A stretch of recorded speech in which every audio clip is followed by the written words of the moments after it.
I didn't realize how angry I really was until the night I found my name on the staff bathroom wall, circled with a smiley face and the words "doesn't know his place," red Sharpie, right above the toilet paper dispenser I'd fixed that morning. I just stood there, ears burning, while the fan rattled. I work at a small diner off the highway, the kind with sticky menus and chipped coffee cups. I'm the line cook, spending hours over a flat-top grill flipping burgers until my back aches. It's not glamorous, but it's steady, and for a long time I was fine with smelling like bacon on the drive home. When I started, the place felt simple. Mr. Dalton, the owner, said he liked hard workers, not complainers, and everyone seemed fine with letting me do my thing. Then there was Chase. Chase was Mr. Dalton's favorite, even though we had the same job. Younger, taller, walking like the kitchen belonged to him. Around the boss, he was all, "Yes, sir," and "You got it, sir." As soon as Mr. Dalton walked out, the switch flipped. At first, it was little things. He'd forget to restock the prep line before my shift, so I'd walk in to empty bins and slice onions while orders piled up. He'd switch labels on sauces so I'd squirt the wrong dressing, then laugh when the server brought the plate back. "Damn, man, you messing up again," he'd say, all fake sympathy. I don't like causing scenes at work, so I just fixed it and kept my head down. Told myself he was just immature. But disrespect is like grease on the floor. Leave it there. Somebody's going to fall. The jokes got louder. If I asked him to grab something from the walk-in, he'd say, "What, your leg's broken?" Loud enough for the servers. When a steak came back undercooked, he'd whistle and say, "Good thing nobody's grading you," and grin. Always just light enough to pass as kidding. I'd drive home after close, replaying it all. My girlfriend Mia would be half asleep on the couch. "How was work?" she'd ask. "Fine," I'd say, because I didn't know how to explain that being chipped at piece by piece feels worse than one big blow-up. The night I realized it wasn't just me, one of the new servers asked Chase about table numbers. He smirked and jerked his thumb toward me. "Ask the cook. He loves being told what to do." She gave a small, awkward laugh and walked away. I kept plating orders while my face burned. Later, I went into the walk-in for mayo and saw a sticky note slapped on the bucket. "For the help." Same red marker, same smiley face. I peeled it off, crushed it, and shoved it in my pocket. I didn't say anything. I told myself I was being mature by not starting drama. But lying in bed that night, it didn't feel mature. It felt like I'd helped him draw the line between us. Every comment replayed in my head, every time I swallowed it and let him walk away smirking. Then came the bathroom wall. It was late on a Friday after a rush. I stayed to scrape the flat top and mop the line. My back hurt, my feet throbbed, and I just wanted to wash my hands and go home. I pushed open the staff bathroom door, hit the light, and there it was.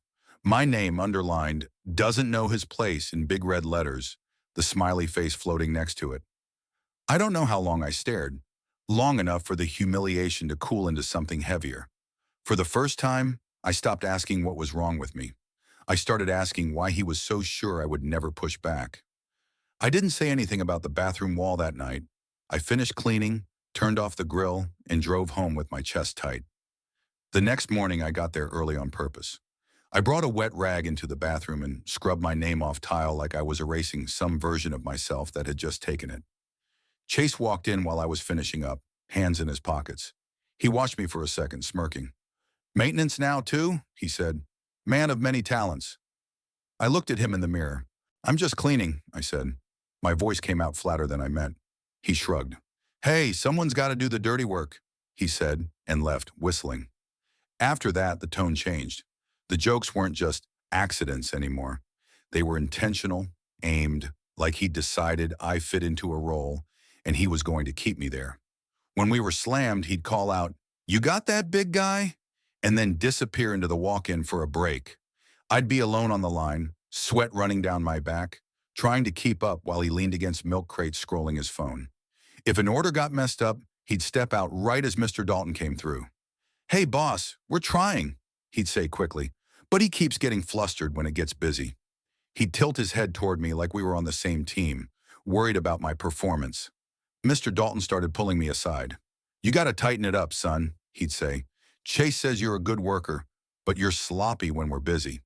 That part stung the most, Chase framing it like concern. One night, a regular named Frank sent his burger back. It was loaded with onions, even though the ticket clearly said no onion, allergic. Chase had assembled that plate, but when the server brought it back, he already had his excuse. Sorry, that's on us, he told Mr. Dalton, nodding toward me. I guess he didn't read the ticket right. I started to speak, but Mr. Dalton cut his hand in the air. Just fix it, he snapped. I remade the burger, but my hands were shaking. If Frank had taken one bite, he could have ended up in the hospital. And somehow, I was the one getting talked to like a careless idiot. Later, when the rush died down, I cornered Chase by the mop sink. Why'd you say that was my fault? I asked quietly. You read that ticket. You know you did.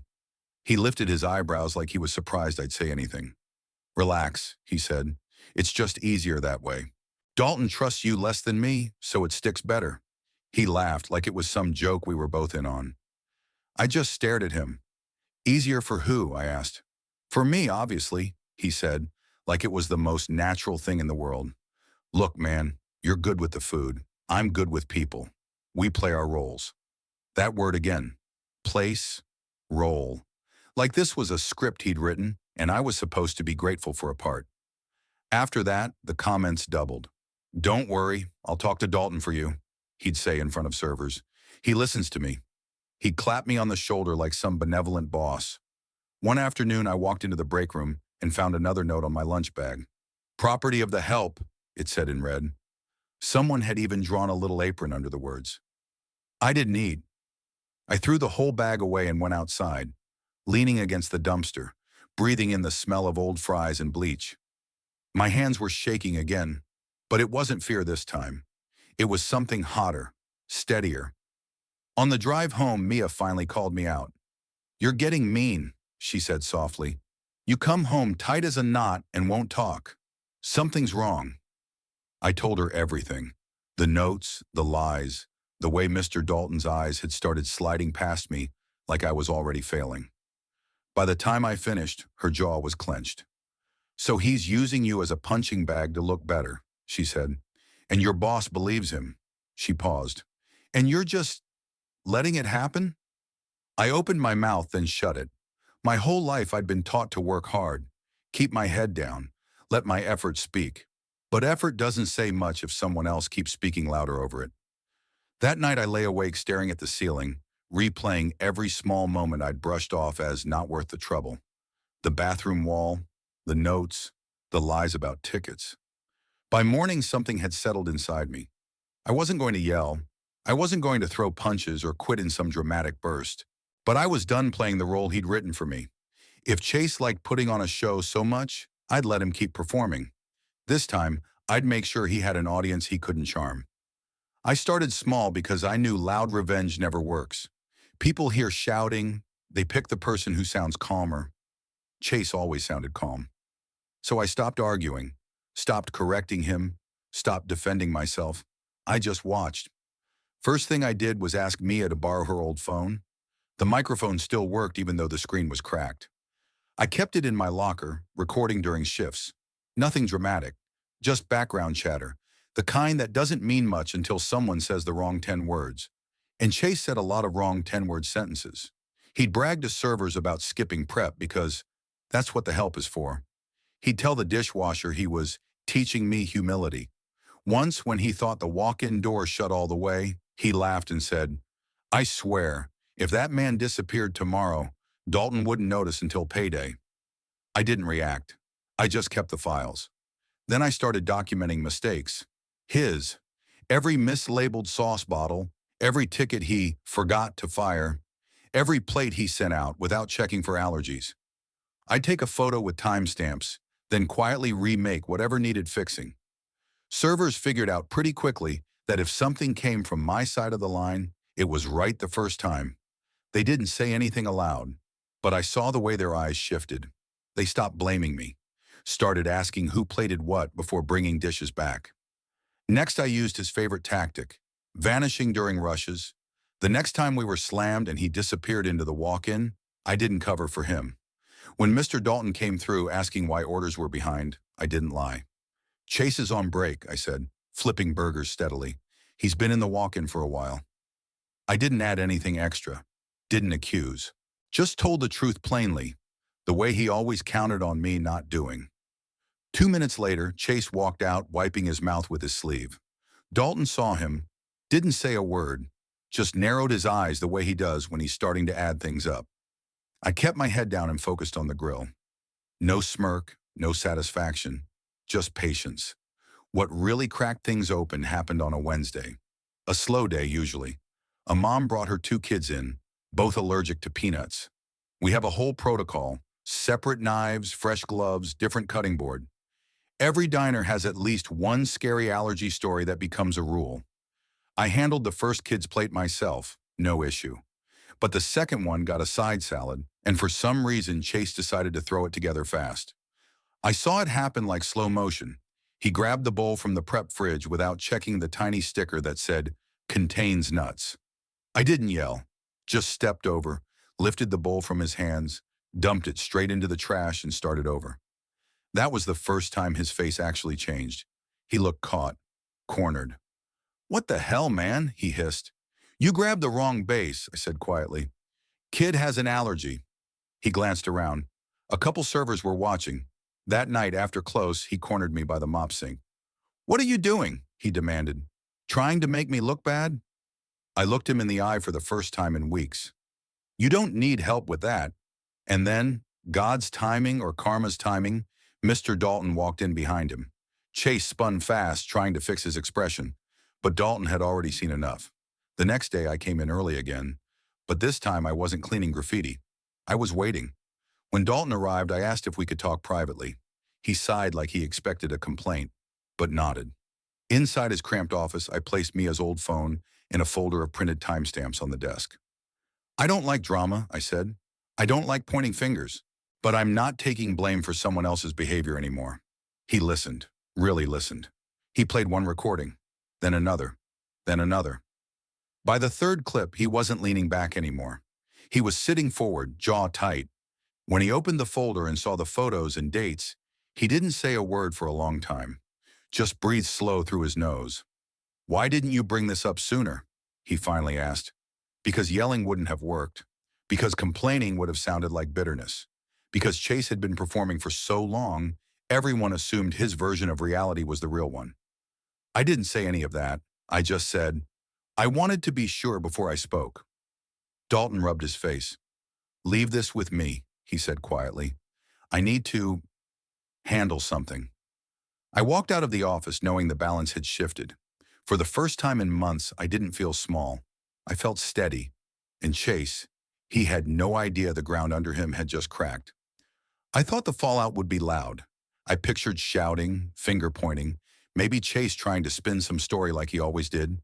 But real consequences rarely show up with fireworks. They show up quietly, in small breaks in routine. The first sign was the schedule. Chase usually strutted in at 10 for the lunch prep shift, bragging about how Dalton liked having him front and center for the busier hours. That Monday, he wasn't on the board at 10 or 11.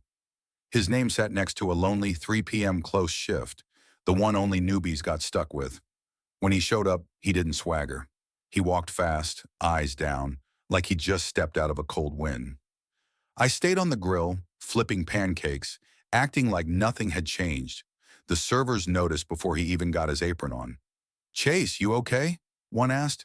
"Fine," he muttered, tying his apron too tight. "Just a new schedule." The second sign came mid-shift. Dalton rarely came into the kitchen unless something was wrong. But that day he stood behind the prep counter with his arms crossed, watching everything Chase touched. Not me, Chase. Every mislabeled container, every shortcut, every half-rush plate he used to get away with suddenly mattered. And without the shield of charm, the cracks showed fast. At one point, I heard Dalton stop him sharply. "That's the wrong cutting board." A moment later, "You didn't wash those tongs." Another, "Read the allergy notes. Don't guess." Chase almost never got talked to like that. He looked rattled, hands shaky, eyes darting like he couldn't figure out where his authority went. It had never been authority. It had been assumption. By the end of the week, the third sign dropped. I came in for the morning shift and saw Chase sitting in the break room, uniform off, staring at the floor. Dalton was standing in front of him. The door wasn't closed. I didn't linger, but I didn't need to. Dalton's voice carried. "You've had chance after chance," he said quietly. "I can't run a kitchen on excuses. Today will be your last shift." Chase didn't argue, didn't defend himself, didn't try one of his smooth lines. He just sat there, small and silent, like someone had finally held up a mirror he couldn't look away from. I walked past them to clock in. Our eyes met for a second. There was no anger in his, just confusion, like he had never imagined a world where he wasn't on top by default. He packed his things before lunch and left through the back door, head down. No speech, no slamming the door. Just gone. After he left, the kitchen felt lighter, not triumphant, just honest. Dalton pulled me aside later. He didn't apologize outright. He's not that kind of man. But he nodded toward the grill and said, "You've been solid. I see that now." It was enough. In the weeks that followed, the diner ran smoother than it had in years. Orders came out cleaner, servers weren't tense, and nobody vanished during rushes. I didn't suddenly become a hero. I just got to do my job without someone stepping on my shadow. One night during cleanup, I found myself thinking about that first note on my lunch bag. Property of the help. It didn't sting anymore. It felt like something from a different lifetime. Mia noticed the change too. "You're lighter," she said as we drove home one night. "Not happier, just free." She was right. Revenge isn't always loud. Sometimes it's a slow, steady decision to stop accepting the version of yourself someone else keeps trying to hand you. Sometimes it's letting a person expose the truth they work so hard to hide. And sometimes it's just quietly stepping out of the role someone wrote for you and letting them discover they can't perform without an audience.